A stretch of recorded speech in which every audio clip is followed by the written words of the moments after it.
Ze was Tweede Kamerlid voor de VVD in Den Haag, maar 14 jaar geleden vertrok ze naar de Verenigde Staten.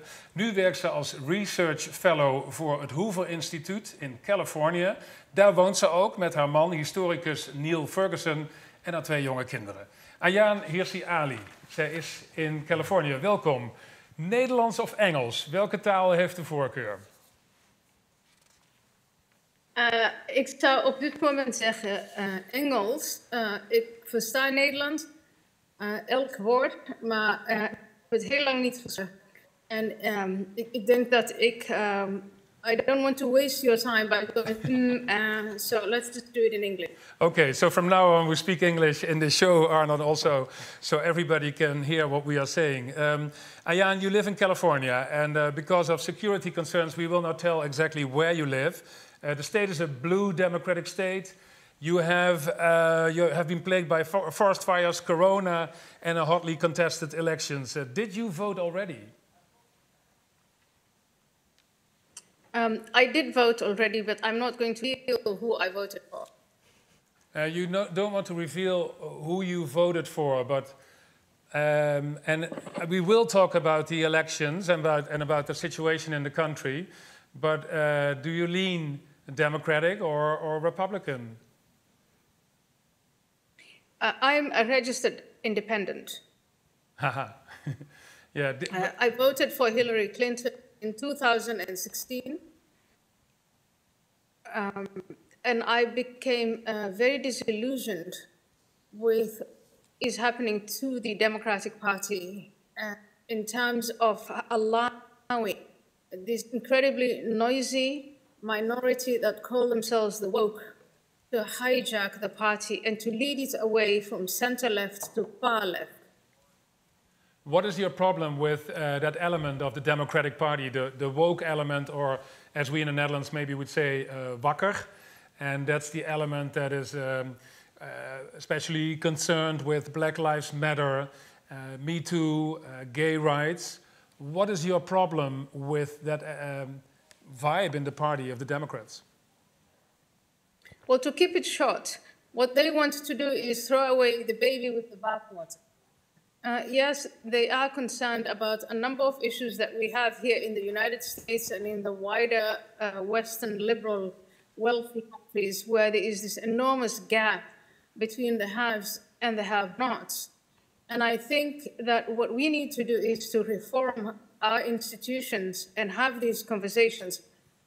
But organizations and movements like the Black Lives Matter are saying we need to abolish the prison system, abolish the police, dismantle the entire system because it's sick to the core, it's racist, and so they want to dismantle and destroy, but they haven't quite figured out what they want to replace things with.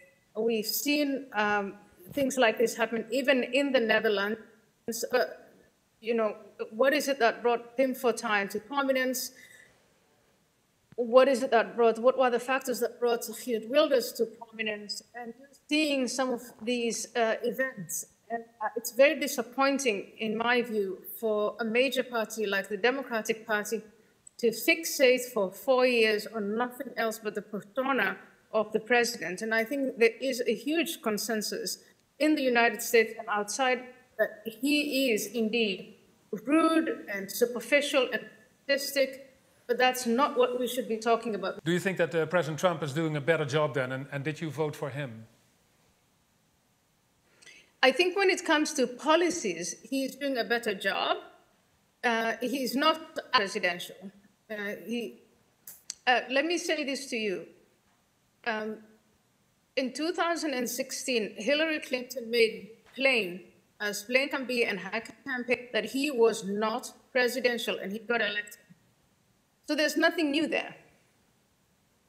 Then you go to 2020, and if your campaign is elect me just because I'm not Donald Trump, so I will not be surprised if Trump wins. And if he wins, yes, we're going to have a lot of, unfortunately, we're going to have a lot of violence on the streets, and we're going to have a lot of social unrest, which is what we've been having at least since the killing of George Floyd in May. Now, what is considered as woke is, for example, the Black Lives Matter movement. Is that a movement that you think is bad for the Democratic Party, or a movement that Joe Biden should not listen to, for example? The first time I had Black Lives Matter, I was made conscious of what we now call a phenomenon, police brutality.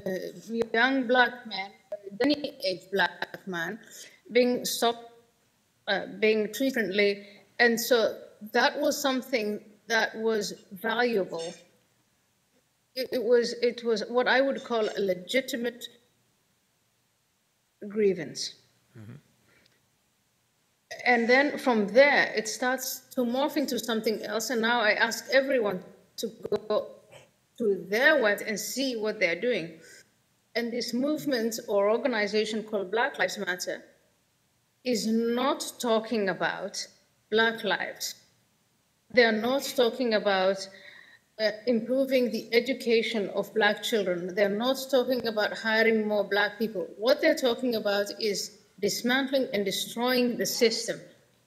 And there are more and more Black people who are coming out who are saying, these people don't represent us. It's our small businesses that are being destroyed. It's our women that are being subjected to violence. Black Lives Matter do not represent us. And they are a liability to the Democratic Party because they are their own party, part of the Democratic Party. And I would hope that the moderate Democrats would evict them and go back to the center. So you, as an African-American woman, do not feel represented? Black Lives Matter movement? No, of course I don't represent. It's exactly what I left behind in Somalia and in Kenya and all those crazy dictatorships. But the Democratic Party, as a major party, the Republican Party as a major party, this whole idea called democracy, where you have debates and you say, let's meet in the middle, that's what I find attractive. Black Lives Matter, we don't want to meet in the middle. Yeah. We want to break everything down. That's extremist, that's strong. The Democratic Party should evict those people from their midst. You have two sons who have sons of color. Are you nervous or anxious about their future in this country? Because what you see on the streets in America is a lot of police violence against African-American men. I don't see that. What I see is that, and I'm very nervous about it, it's the education system. I've never thought about my skin color. I think skin color is the most superficial trait of a human being. And I'm nervous about this new culture, rather cult, that is trying to reduce every skin color to race. From what you tell me, you don't like the policies of the Democratic Party. What do you think, what will happen in the United States when Joe Biden will win on Tuesday or Donald Trump? Well, I think if Joe Biden wins, the conservatives will just go home. They'll lick their wounds. The people voted for Trump from the regions that I just told you about, they will just say, see, it was pointless. The whole voting business was pointless, and so they'll just go back to political faith, and life will go on. If Donald Trump wins, there's going to be the threat. There is the threat. I'm not going to say what is going to happen. I'm just describing to you what I am seeing, and there's the threat of lawlessness.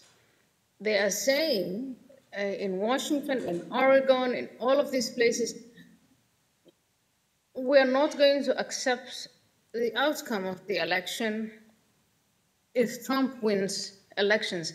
I don't think that that's a good thing, and I think that the Democratic leadership should come out that that is unacceptable. Ayaan, well, thank you very much for your time, and I hope your prediction will not be happening next week, but we'll see. And thanks for your time again. And